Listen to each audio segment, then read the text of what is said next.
And you guys are being live streamed on Mother Walkers and YouTube Okay. page.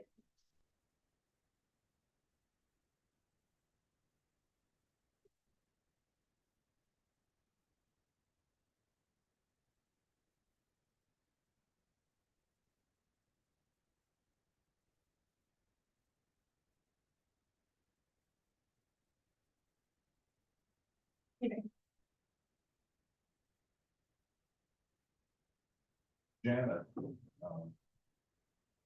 from Ole Miss, emailed me to say she is going to be on Zoom, so I expect we'll see her log on. The best bet for your presentation to show it is probably to, we don't have, unless you got it on a jump drive where we could plug it into the. I'm going to put it on jump drive. Okay. It's not. Oh, there she is.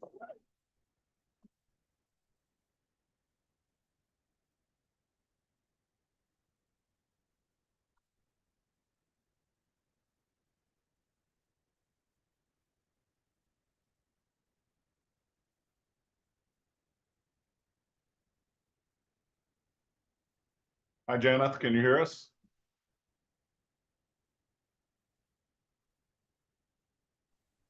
Hi, yes, I can. Okay, we need to increase that.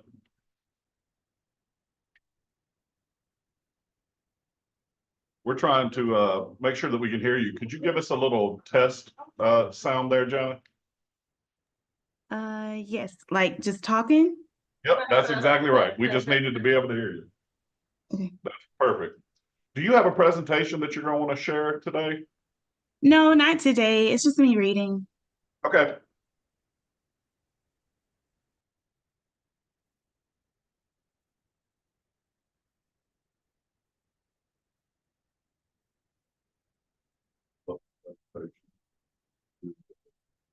On the Zoom share screen, the people who are watching online. Yes, sir. Thank you. You got it.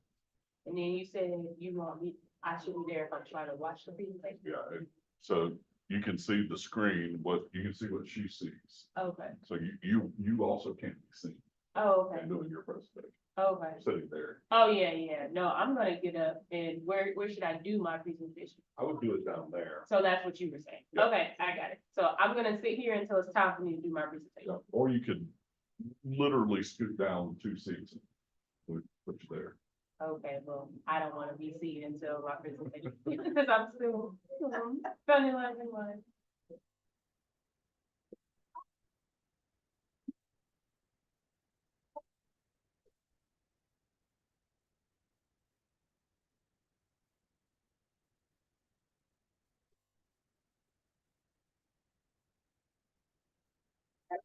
No, it's been funny. It's downstairs on the first. It's floor. still You can on? Yeah, if you just go down to the first floor to the desk there, and put your name badge. Okay, cool. There's nothing I went to the first floor, but I didn't get to, I didn't see it. where the food is. Cafeteria. Yeah, where all the breakfast stuff is set up and the coffee and things. We should have a staff member there. I think the side I was on was over there, they were the students, like they're like the student, the food court. I think that's Okay. what I was. That's okay. You don't have to do it right now. You got time. But. We'll both go down there then afterwards, because Yeah. I didn't do mine either. I didn't sign in. No worries. When you, right when you come in the front doors of the student center, there's continental breakfast set up with coffee and juice and stuff and water, and some muffins and things like that. Right there, they have name tags and stuff. Good.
ready to start?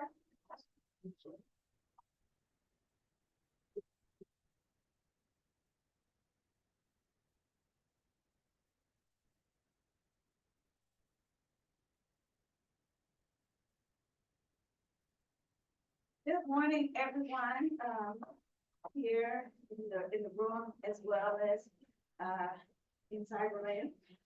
We want to welcome you to the Channel 4 Poetry and Storytelling of the Creative Arts and Scholarly Engagement Festival. Today, my name is Dr. Rochelle Smith Spears. I am from Jackson State University. And today we have two wonderful creatives who are going to present to us. We have Janet Jackson from the University of Mississippi, and we have Amber Spears from Jackson State University. And so Janet is joining us on Zoom. And so she is going to present first, and then we'll have Amber. So without further ado, Janet, you can go ahead. Hi, everyone. Okay, my name is Janet Jackson. I am a student at the University of Mississippi, where I am studying right now creative writing, specifically fiction. Most of my work focuses on African American communities and church culture, Black church experience. So yeah, that's a little bit about me. The story that I'll be reading today is entitled Tell Me You Love Me Without Telling Me You Love Me, or for short, because it's kind of long, Without Telling Me You Love Me. Okay, so get straight into it. Age 4. It was our usual routine. Ma tucked me in, kissed me on my cheek, and said, "Good night, baby. I love you more than you could ever imagine. And remember, God loves us both so much more." "Ma," I interjected. "Yes, sweetie," she answered. "How do I know God loves me?" "Because He said it. But baby, sometimes God tells you He loves you without saying one word." "What do you mean?" I asked. "God often shows us He loves us with His actions," Ma said. Curious and drowsy, I wiggled under the sheets. Ma kissed me again, walked to the light switch, turned it off, and gently closed the door. I peeked my head out from the sheets, looked at the ceiling, and said, "God, tell me you love me without telling me you love me." "Okay, Melody. Before you were born, I knitted you together in your mother's womb. I formed you in my image, beautifully, fearfully, and wonderfully, as all my children. Your parents didn't know you were coming, but I did. Your mother and father were older. They knew me to be faithful and to be able to do anything, but they did not expect the miraculous you. But they were filled with so much joy when you arrived. For I make everyone with a purpose, and I know exactly what yours will be. You just wait and see," he whispered. Age 7. I slip off my black and pink piggy slippers, place them on the side of my night lamp, hop in bed, and cuddle under the sheets. God, tell me you love me without telling me you love me. As you're growing older, you're noticing you are different from all of the other kids. In many ways, you don't fit in, but it's all a part of my plan. Years from now, you will see during these times, though they are hard, you'll lean on your family. Their love will carry you so much that you'll forget about the many difficulties of school. It will all become clear soon. This is me, showing you that my love comes in many forms. Age 10. God, tell me you love me without telling me you love me. And did you know I'm almost a teenager? "Ah, my child, are you snuggled in?" he asked. "Yes, I am," I respond. "Okay, remember Katrina?" "God, yes. How could I forget?" "Remember you had to take shelter with your parents and siblings at the local church? You sang songs and laughed, waiting for time to pass. When the wind and rain started picking up, you moved to the back area of the church. It seemed like everything went by so slowly, yet suddenly. Soon the weather escalated. Melody, he calls, checking to see if I've dozed off. Yes. Remember your mom told you to close your eyes, but you didn't? Lying on your back, By the water fountain, you looked up and saw the church's ceiling open. You could see straight into the sky. It was chaotic, windy, and boisterous. God, yes, I was so scared. Soon the water began covering the carpet, then it rose to the pulpit, then it was up to our stomachs. I wasn't even 5 feet yet. My dad knew we had to get out or we would die. Soon he decided to take us to the new church. It was right on the other side of the old building. We were still working on it and it was being constructed on the inside, but the outside was done. The wind was strong. Daddy had to pick me up. My brother got on my mom's side to help her walk to the other building. The others got my two older sisters when we got to the new building. I remember Daddy being in awe. He couldn't believe that nothing happened to the new building. For weeks, we lived there. It wasn't easy, but we managed. I can remember sitting on the steps of the altar, watching the evening turn to night as I looked through the maroon and black stained windows. God, that was you? That was my protection, he said. Age, 13. God, tell me you love me without telling me you love me. And why is puberty so hard? Growing pains, huh? He says. I went through that too. Parents just don't understand. You know, they took me from the temple. Now look in the mirror. What do you see? Pimples. Melody. What else? A gap? What do you see, God? A peerless creation, a sweet, delicate daughter that warms the hearts of thousands, a smile that could cure anyone's sadness, beautiful, kinky, 4C hair that curls effortlessly, an African princess who dares to live life the way she wants. Your heart is big, your love is strong, encouraging and life-giving words flow from your heart to reach those you see hurting. A person who gives their time and care to anyone in need, even when no one's watching. I see a light, a jewel, a young lady learning, growing, reaching for the open sky, and who wouldn't let anything or anyone stop her? God, you really see all that? Yes, I do, and you will too. Age, 20. I leave from the back seat of my crappy, I guess I'll call him boyfriend, car, and fix my clothes. Though nothing happened, it was far too close. I walked to my dorm with shame written all over my face, wondering how I've even ended up in such a mess. Crying, I opened the door and run to my bed. Getting on my knees, I ask, God, do you still love me?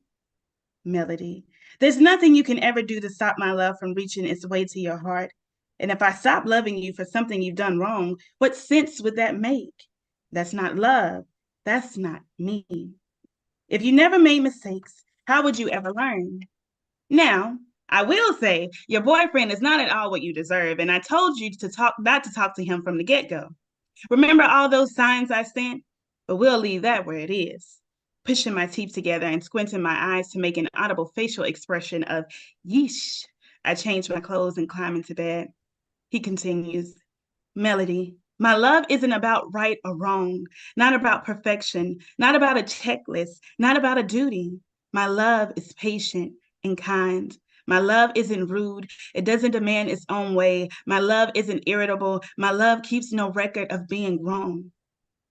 My love never gives up, never loses faith, and is always hopeful. My love endures through every circumstance, and it will last forever. Good night, Melody. I love you. Age, 31. I clear the table with my husband. My daughter yanks my pants. Mama, don't forget, she says, right before sprinting to her room. I'll tell her I'll be there to tuck her in soon. Henry grabs the plates from my hands, telling me that he'll finish up. I dry my hands and walk to Jade's room. I ask, you ready? Yes, she says. Okay. I pull the sheets over her, kiss her on her cheeks, and say, good night, baby. I love you more than you could ever imagine. And remember, God loves us both so much more. Ma, she interjects, how do we know God loves us? I chuckle, remembering God has a sense of humor. Well, because he said it. But baby, sometimes God tells you he loves you without saying one word. He shows you through his actions. Cool, she responds as if she's realized God is now officially her new best friend. Inquisitive more than drowsy, she wiggles under the sheets. I kiss her again, walk to the light switch, turn it off, and gently crack the door. Watching her from its opening, I see her look up at the ceiling and ask, God, tell me you love me without telling me you love me. Ah, you just like your mama. That's it. Thank you. I don't know that.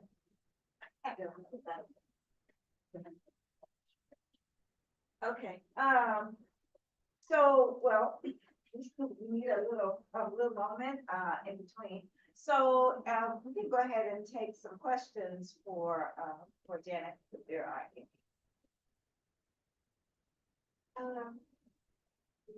What was your inspiration for this? Um, Growing up in church was really my inspiration. I wanted to do a story that had meaning to both children and adults. So I was like, why don't I do a story that kind of follows and also mimics the life that I experienced of, like growing up in church and the different things that I experienced growing up as a girl in the South. I got a question for, what's a situation that you personally experienced that if you feel comfortable sharing, what's the personal experience you went through that gave you that affirmation, let you know that the Most High was watching over you? I think so. Some of the things that I talk about in the story actually really happened. So I think the thing that stands out to me most would be Katrina. So when it happened in 2005, my family actually did live in a church. So my dad's a pastor, and one of the things that I can remember is just like literally looking out of the window and just being like, what is going on? I didn't really understand because I was 8 when it happened. So I didn't really understand. I was just following what my parents were doing, just trying to get understanding. And it wasn't until like I got older where I actually like realized like, oh snap, I know like I say like Katrina was horrible and it was, but it was like, oh, you actually overlooked all of the things, so many people didn't even have, a place to go and let alone like a place where you could actually consider it to be like a place of worship. So it was not the best situation, but we did experience like so much like hope. We would sing, in the church, and like thinking about it now, just talking about it, I can like vividly recall those memories of just walking around, the altar and like praying, and eventually help did come. So. I have a question. Mhm. Hi, how long did it take you to write your poem, and have you revised it, and have you gotten feedback from anybody else before you gave this version today? Yes. So we have a workshop in the program that I'm in. So we just bring our work in and they tell us what they like, what they don't like, what they think we should change.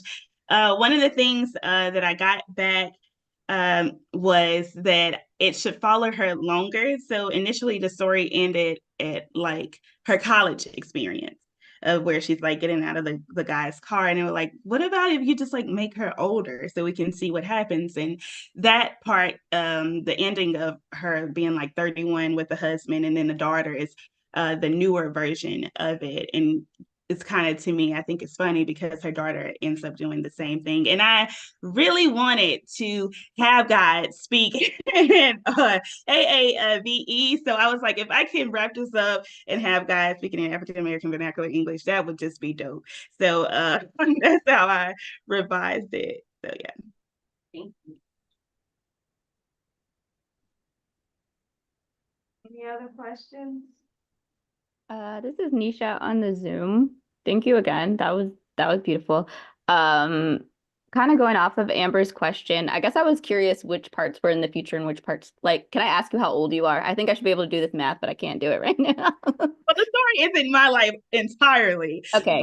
But let me think. How old am I? Oh, 26. I'm 26. Okay. Thank you. Simple question, but thank you for the context. You're welcome.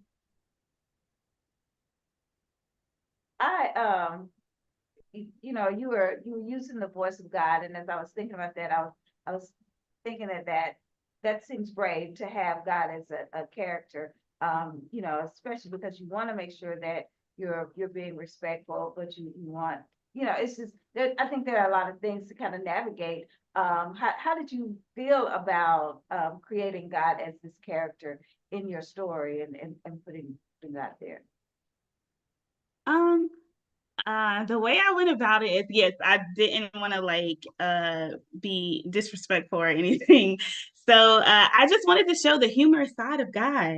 And because I feel like so often people like see God as this person that is like, very strict and like hell, and it's like, do y'all actually read your Bible? Like, 'cause that's not how it's going.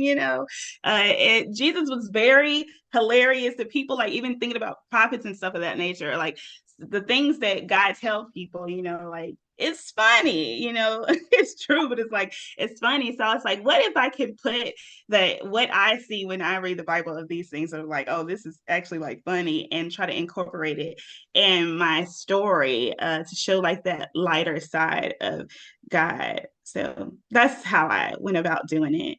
And then I also read it to like some church people to make sure like it wasn't like, oh no, take this out. So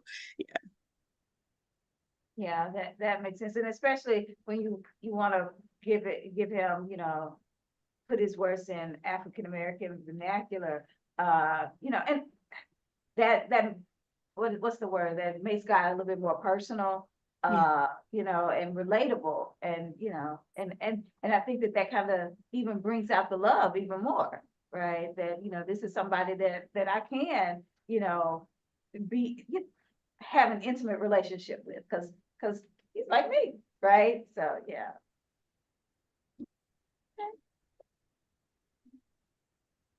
Yeah, I'm just gonna have to what I have. Thank you, Janet. Thank you. Thank y'all for Oh, the wait, questions. there was one comment. Let's see. Oh, oh, Nisha said that was beautiful. Thank you so much. Okay. Oh, thank you. Trying not to get all in the screen. Said that there was a flash. Is there an HDMI cable there though? Oh, no. I don't think so. Okay. Just make sure that this works.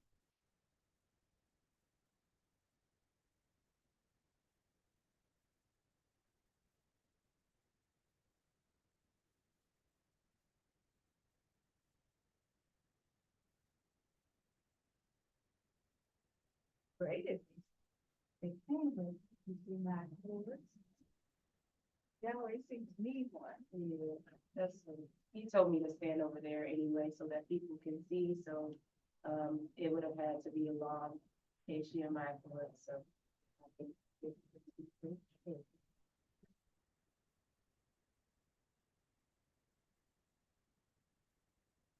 And we're trying to navigate technology as we do this. yes. Bear with us for a minute.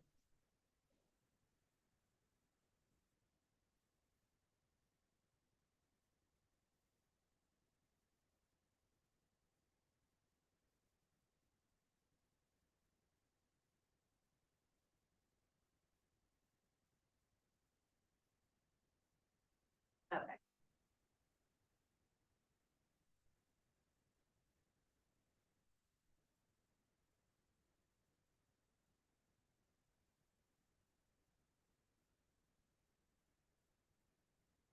And then he said, share screen.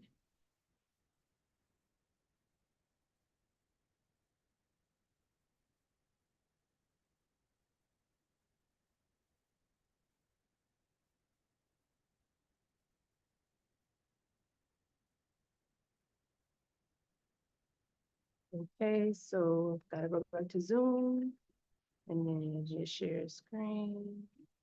Just hit that and then hit PowerPoint. Then share.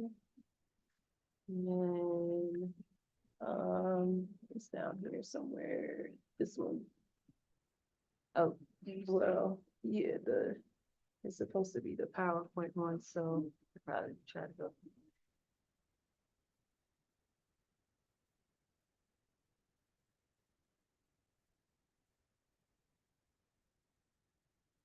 No, that didn't work. Let me move this down, this toolbar.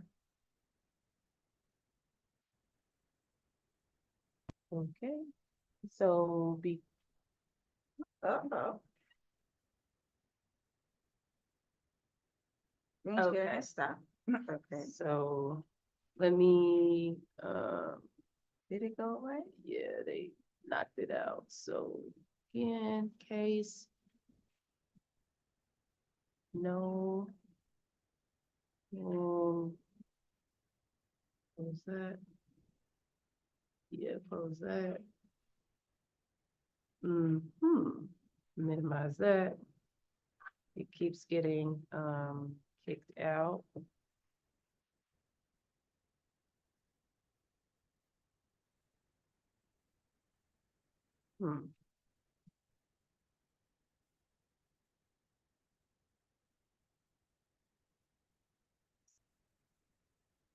I guess we have to activate. No, we can't. Is it saying that it's, I don't think it's saying that it's not activated. So this is the slide thing right here. Right, but you have. Okay, now I have to go back to this Okay, and then so go that- share.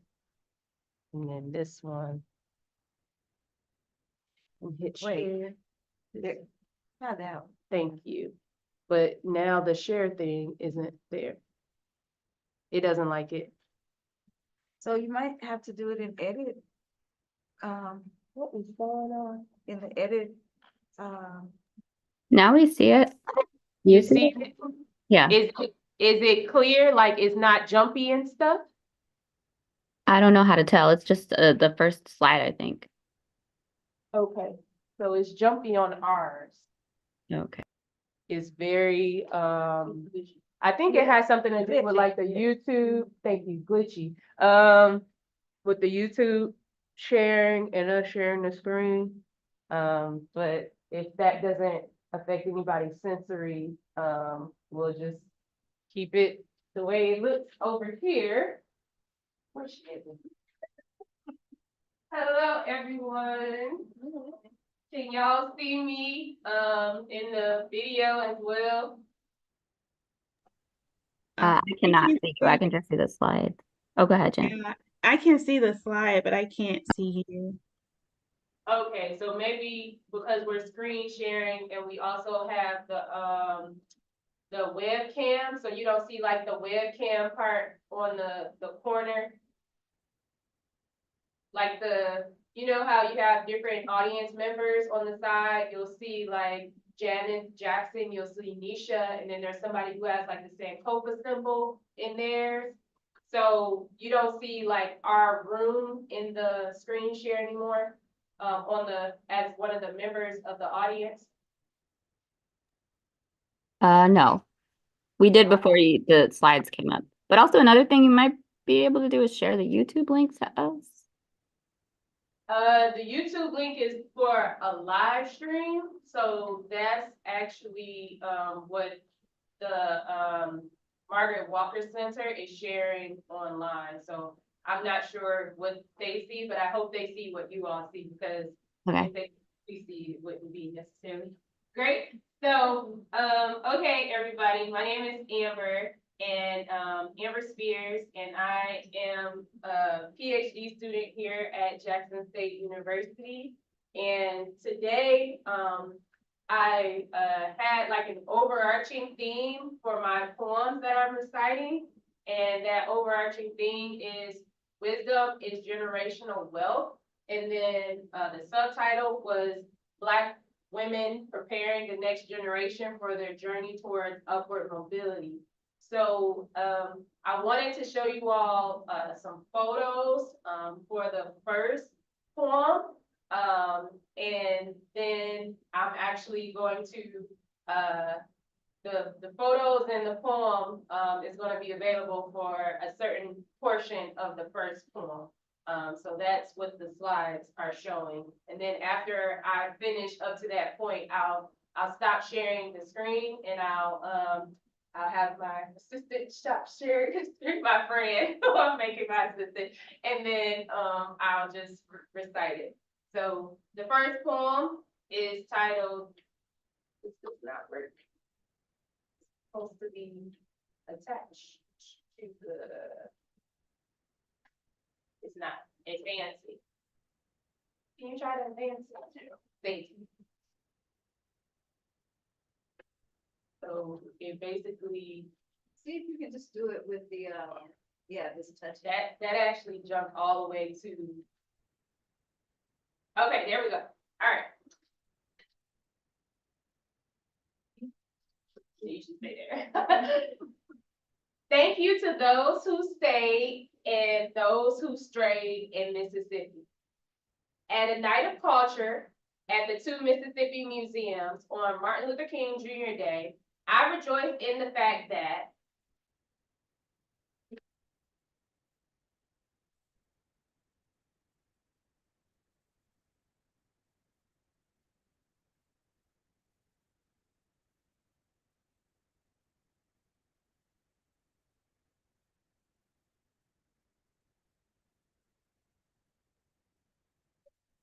okay, Yeah. okay. And now just stop sharing altogether. Yeah. Well, do you think that you can do it, like I said, from the edit? Yes, the edit screen is Yes. better. Yes. All right, you all are still with us, right? Yes. Yep. Okay, sorry. So we're just gonna do it from the edit screen because it's a little more clear. So I'll minimize that. I'll make this big. I'll do this.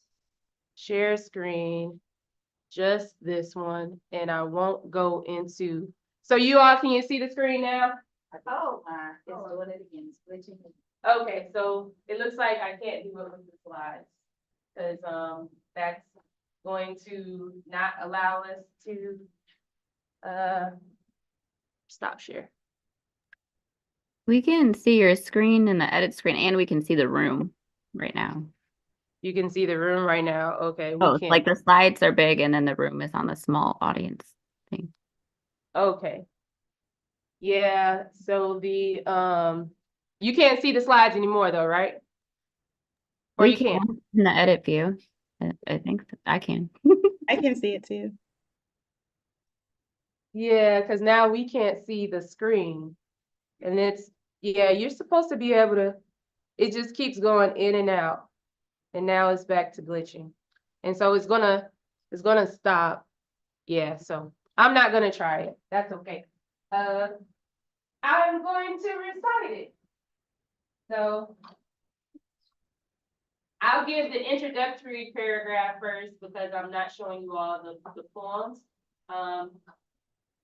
Goldman Sachs research projected that Black women would help increase the United States gross domestic product to $525 billion annually when Black women's needs are met across what can be considered Maslow's hierarchy of needs.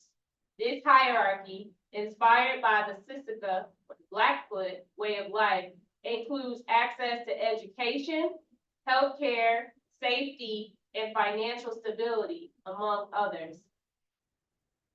Thank you to those who stayed, and thank you to those who strayed in Mississippi and the fundamentals of engineering.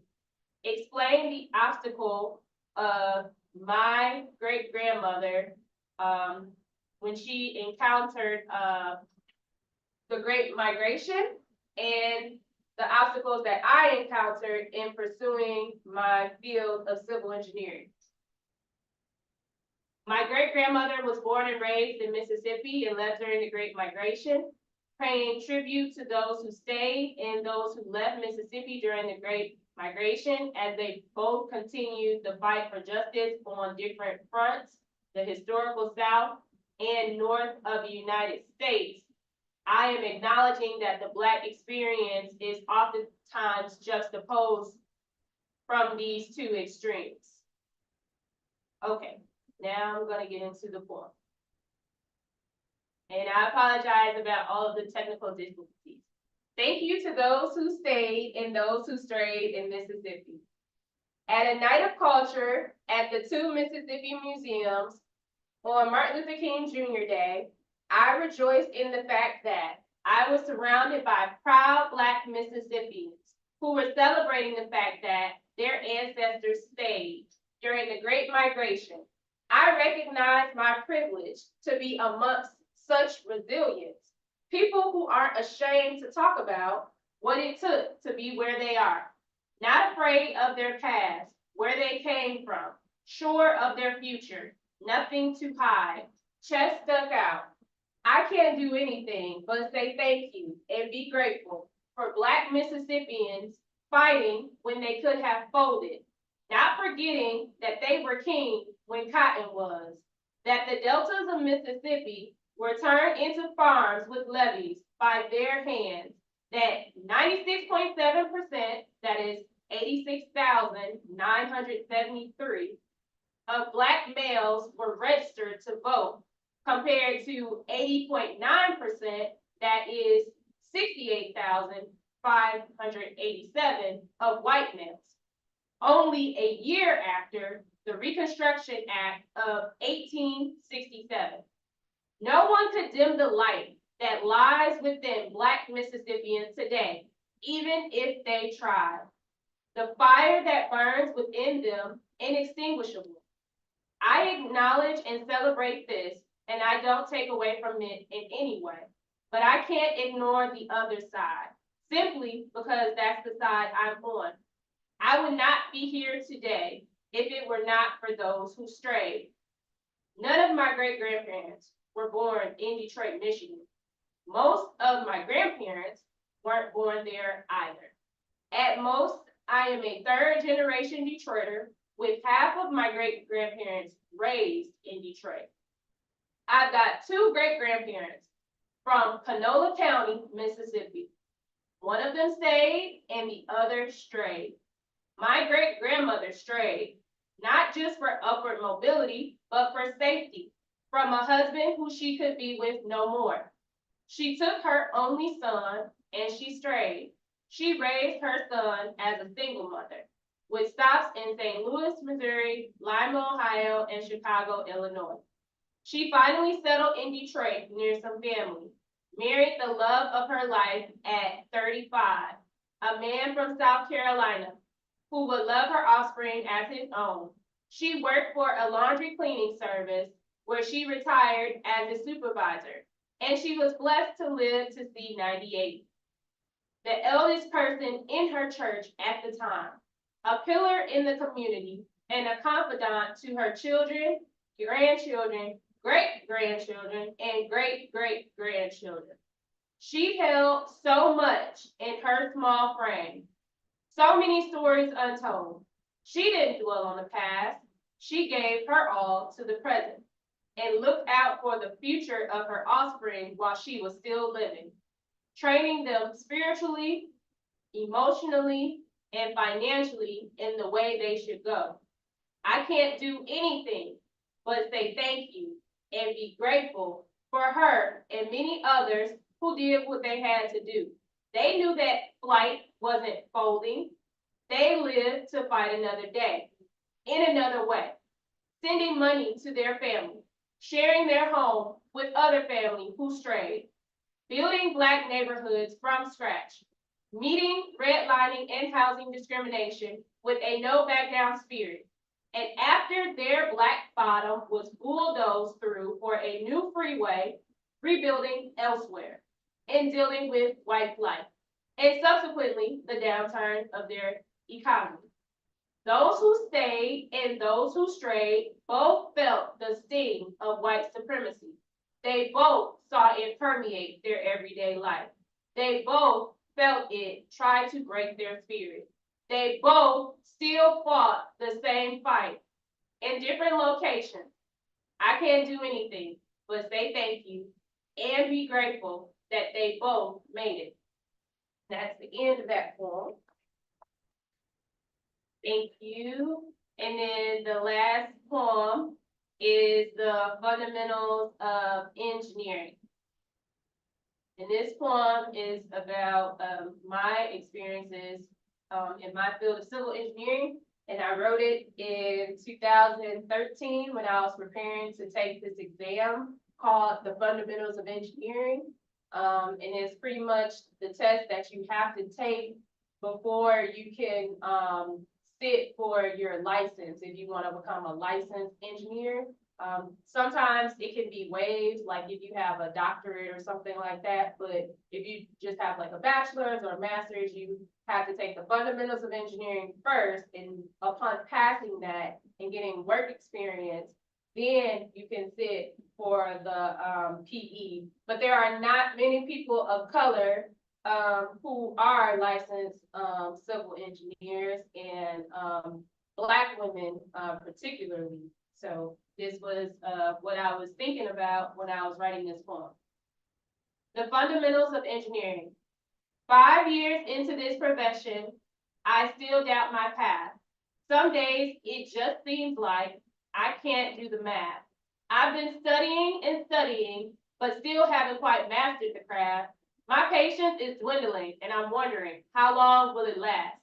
Now, I love this field of engineering with all my heart and soul, and I see the importance of learning because failure would surely take a toll. If I fail to learn how to complete the factor of safety, someone's life is potentially at stake. Or if I don't pass the FE and then the PE, no approval of designs I can make.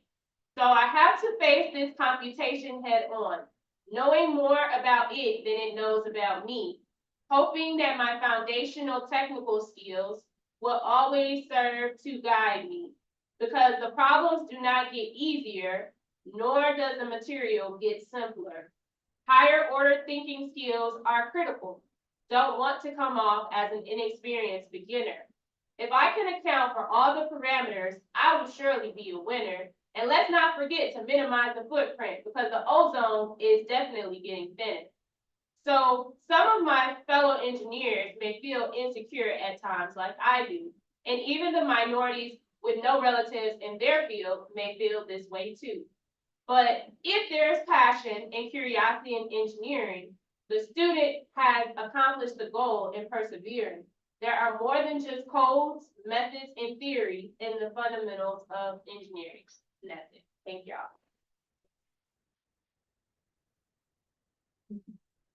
All right, so, we can ask questions of Amber. I want to know what made you choose to do engineering. Okay, so I was, growing up, I was a part of this program in Detroit called, the Detroit Area Pre-College Engineering Program. And it was created, I guess, by the automotive industry is really big in, Detroit and in Metro Detroit. And, it was observed that a lot of those, positions and like engineering positions weren't going to like people in the city, but the manual labor and the union work was going to the people in the city, the people of color. And so this, program, DAPSET, was created to teach, reach and teach, students within the city and metropolitan area about engineering early on, so that they will consider to pursue those jobs. And so I started being involved in that in middle school, and then I started to go to summer camps, at the University of Michigan in high school. And then, I actually won a scholarship, to go to the University of Michigan and study engineering. And civil engineering was, the one that I wanted to do the most. And actually, Hurricane Katrina, even though I didn't have any family, I watched, Spike Lee's When the Levees Broke, and it really, struck me. And so during one of the summer programs, the one that I won the scholarship, I just presented saying that I want to help, prevent things like this from happening in the future, because, this obviously affected a large amount of, Black people. And we basically need more people who look like us in, these fields, so that we can make sure that our communities are protected. Thank you. Did you have before you went to that first summer camp, did you have an interest in the area, or it was just like, oh, here's a summer camp? Yeah, so, in middle school, we started doing the science fair projects. And that was how we got introduced to DAPSEP, and our, science teacher, basically told us, DAPSEP isn't just the science fair. You can actually go to this, orientation on a Saturday, and they'll have, a variety of different opportunities for you to participate in. And so we had to go online and get the booklet for all of the different courses and things of that nature. And I think he may have recommended that specific summer camp. And so my cousin and I, we, talked to our parents and said we wanted to do it. And we had to have like the whole application prepared so that we can just submit it at the orientation.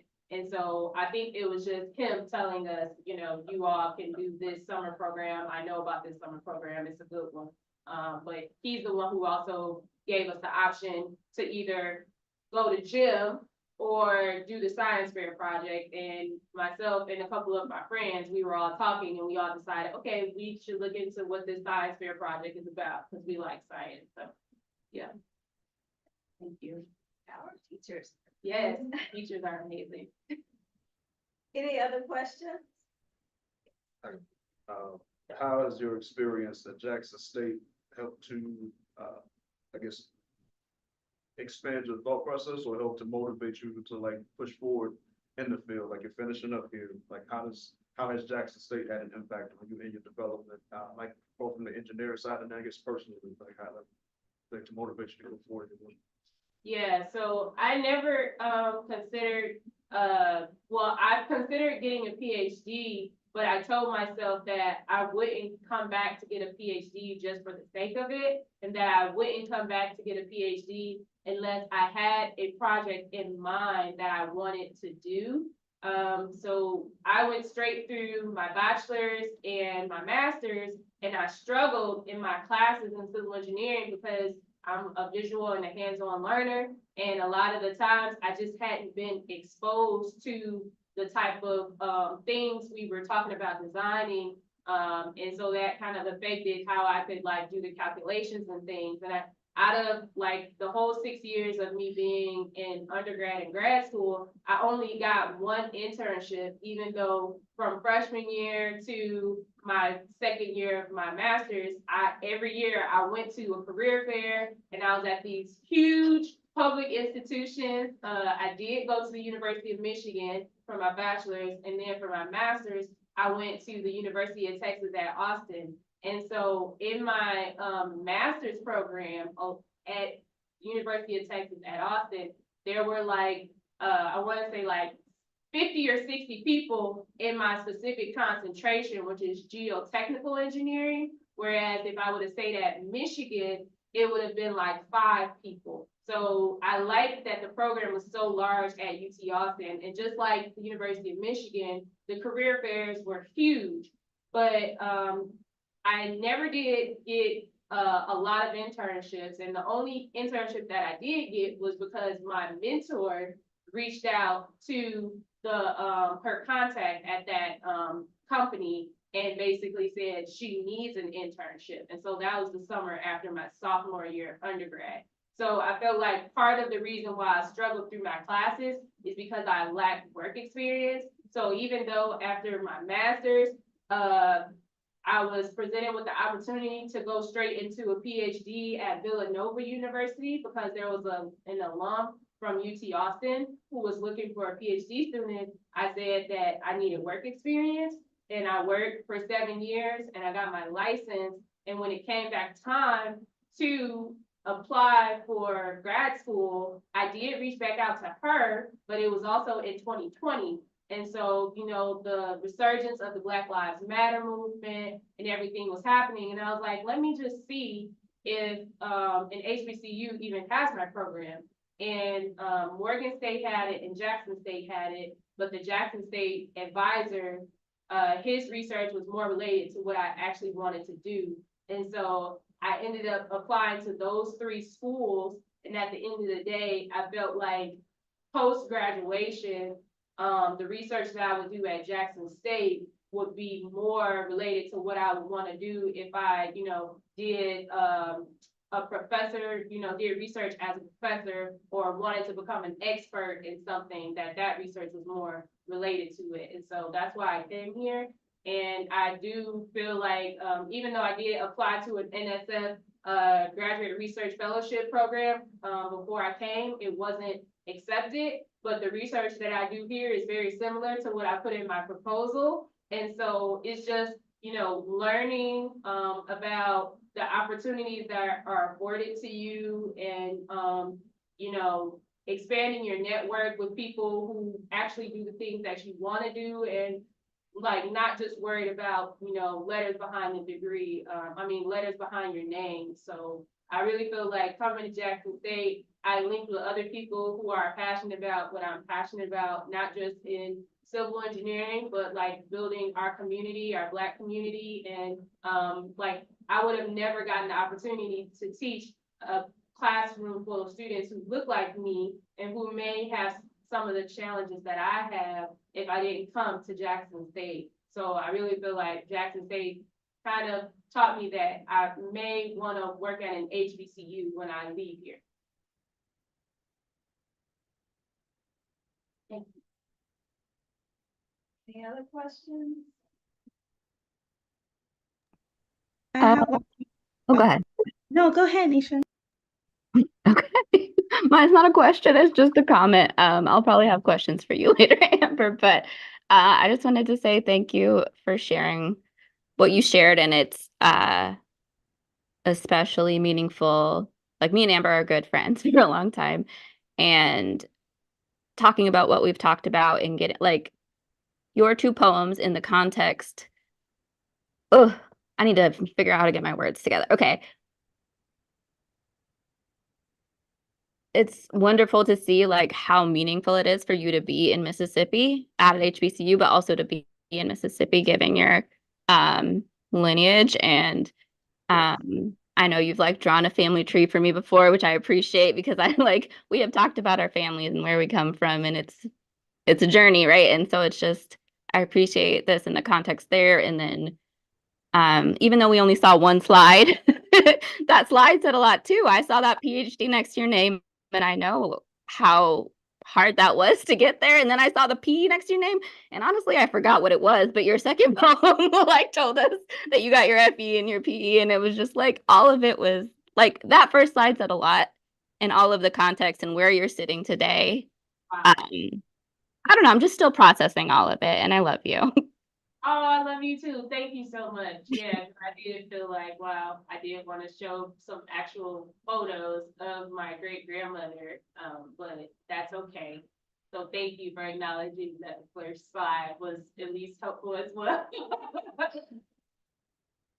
Janet?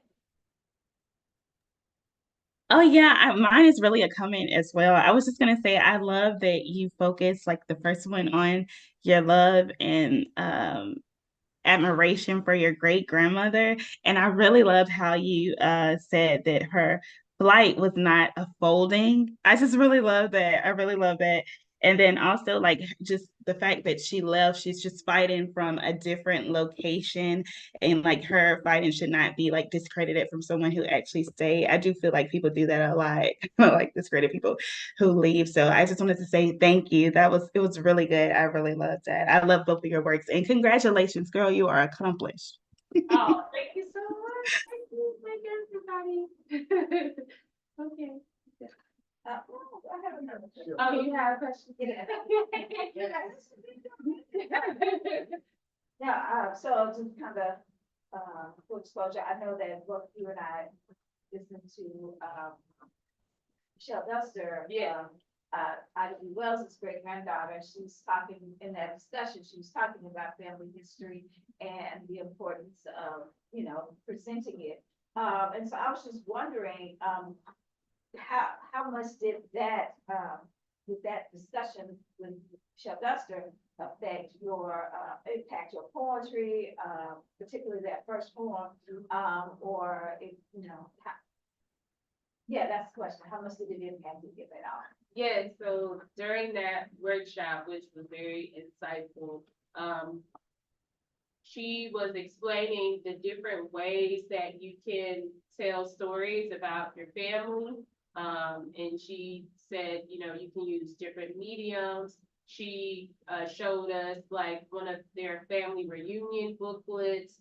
She showed us how like she took an obituary of her late father and she turned it into a pamphlet for the scholarship recipients of the scholarship her and her siblings made in honor of him. And she just basically just had a variety of ways that you can tell a story, that it doesn't just have to be the words. And so from that session, I got the idea to add the photos. And so that was what I took from it to basically create a story with both the words and the images. So you all can not only hear what my great grandmother experienced, but maybe just see some photos of her and her community and, you know, their resilience and things of that nature. So you had already, before, prior to that, you had already written the poem and done you already knew the history and. Yeah. Okay. Mhm. Yeah, and then the history about the Reconstruction, I learned that at the two Mississippi museums, because I'm really not fond of the Reconstruction era, but I didn't realize like how many free Blacks just got super involved in the government, right, during the Reconstruction era. And then some of the things that they implemented after the Reconstruction era, right, when the armies and stuff left the South, are the same tactics that they're doing now to basically suppress voters, because the numbers were there. There were more, you know, there were more Black men registered to vote than there were white males registered to vote right after the Reconstruction era. And that allowed them to take some of the first positions in the government. But then from that point on till now, we barely see people of color. And when we, you know, when we see them, they're oftentimes the first person in that position in for their constituency. And so it just shows you that that it really is institutionalized racism. Like people act like we're not telling the truth, or we expect, or we're lazy. That's like the biggest thing. We're lazy. But no, there are really barriers against us from being all that we want to be. And that's the parts that I learned outside of my own family history. But I still wrote that like after like I went to the night at the Mississippi Museum. I went to view the two Mississippi museums before I went to the night of culture. So I already had that history to be able to just put it in the poem when I wrote it. Yeah. Oh, it's okay. You are Miss Wells' great granddaughter, is that what you said? No, that is, we went to a workshop like a week ago, last Thursday, where Miss Duster, Michelle Duster, which is Miss Ida B. Wells' great granddaughter, she held a workshop on basically telling your story and oral history. And from there, I like learned some tools and things of that nature of how to like continue to tell the stories that I tell, like for example, in some of my poems and things of that nature about my family, and particularly my late great grandmother, who migrated during the Great Migration from Nola County, Mississippi, and finally resided in Detroit, Michigan, which is where I was born. Batesville. Batesville, oh, yeah, that's Panola County. Yeah. Yeah, it's county seat, right? That's what my great grandmother told me. Where is Oxford? Yes, it does. Yep. And Janet is at Ole Miss, right? Home. Okay. Okay. Yes. I grew up. Minutes walking- away from Batesville, so yeah. Yep, yep, okay, Welcome cool. to Oxford. Oh, I'm so sorry. Yeah, well, what you said about us and what you learned, what's the common denominator? We are dismissed as being, worthwhile contributors of respect. Yes, And some of us really get bent out of shape about it, but when you know the truth, you know the truth. You can conduct yourself regardless, and my saying is, to our children all the time, if you know who you are, you can exist, thrive in any part of the world, yeah, as long as you know who you are. yeah, If you're always guessing, that's not good when you're around your enemy. yes. The Civil War, which, was it really about us? Or was it about them, the Industrial Revolution? Being them, or was it really about freeing us? Did you have that in you? That's your question to me? Yes, you did very excited. I'm studying about the Civil War.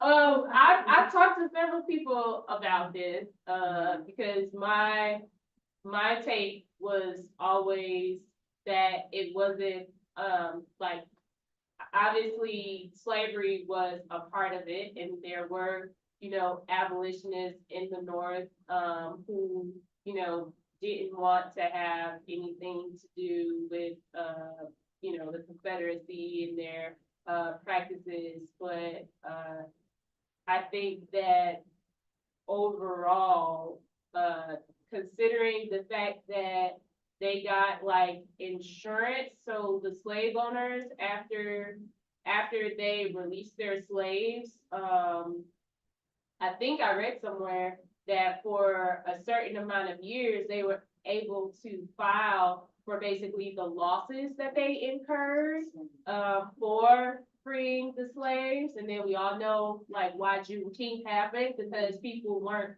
telling people that the slaves were legally free. And then, we never got the 40 acres and a mule.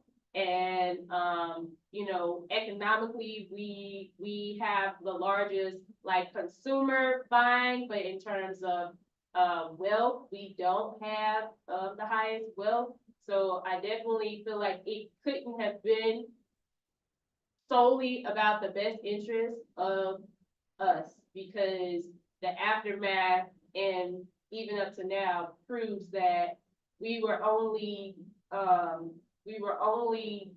guess, taken care of for that Reconstruction era period. And then after that, it just kind of went up in smoke. Yeah. Okay. So that would be a no. I don't think that Civil War was solely primarily about slavery, but I know for sure that slavery was a component of it. Benjamin Franklin made a statement that to the fathers of this country during the right constitution, these people know how to do everything. You don't know how to do it. So a lot, I guess that stems from a lot of, telling the white men, you don't know how to do everything. Because you had everything done for you. That's right, for Yeah. 400 years, these people know how to do everything, which we did, we still do. So I think that too is what led to the massacre. Like within 10 years, we had built a whole new world that we knew how to do everything. Which massacre did you say? Oklahoma. Oh, yeah. And I didn't know that there were so many different massacres, like when I first found out about, or saw the movie about the Tulsa, Oklahoma, and the, Black Wall Street. Then like all these, infographics started coming up of all the different massacres that happened over the United States. And I was just like, yeah, didn't learn about the Tulsa, Oklahoma massacre in school that I can recall, and definitely didn't know about the other ones. So Elaine massacre, my relatives, 12 of the men that were massacred in Elaine. and where? Elaine, Arkansas. Okay. 12, Elaine, Arkansas. 12 family members. And my cousin who's mayor of Elaine now. She's the first black female mayor, and she's researching during the time. This is the one on her second year as being mayor, you know, but she was researching our history at the time when she became mayor. Pretty sad. And can you share what the Elaine massacre, what happened with why that? The same thing, being slaughtered by the white men for whatever they were accused of, which was basically nothing, anything. Yeah, So it's the same thing, okay. hatred, no different. Thank you for sharing that. What's your name? Georgia, Georgia. Okay, and where are you? from Mississippi. From Mississippi, and what are you representing? Like, what do you do? All of them. Well, I work at the Smith Robinson's Museum, for one thing. And I love you. Work at No, I was there yesterday though. you. I'm having my grad party there. You did what? I'm having my grad Oh, party there. you must have been there after I had to be there. I didn't think that's so pretty. Yeah, I got there after 3. Oh, Yep. wonderful. Thank you. Glad to have you. Yeah, and I'm an actress as well. Awesome. I work out in New Orleans Okay. mostly. And I haven't caught up to Jackson yet. This is where I live. I've been for about 40 years. I'm from Ottawa. Okay. Yeah. Thank you. Awesome. Well, I think this has been a really good discussion. I think it really shows also the importance of doing, historical research. Not only to be informed and aware, but also if you're a writer, to help you to inform your writing, so that it can expand your creativity. I tell my students that all the time, that it's important to do that research so that you can lend a sense of authenticity to your work. And, and also it teaches, right? We've learned a lot of things here. And so I want to thank Janet Jackson and Amber Spears for sharing your work with us. I think that we have been, I was trying not to use the word blessed, but I think that we have been blessed with your writings today. And I want to thank the audience members, the people who are here, as well as those in Cyberland who have joined us. And I hope that you continue to visit the panels today during the rest of the CASE Festival. And thanks, everyone. Thank you. Thank you. Dr. Phoenix, for coming. Oh, she was in our workshop. History. Awesome. All right. Thank you, Anisha, for coming. Yeah, thank you. Bye.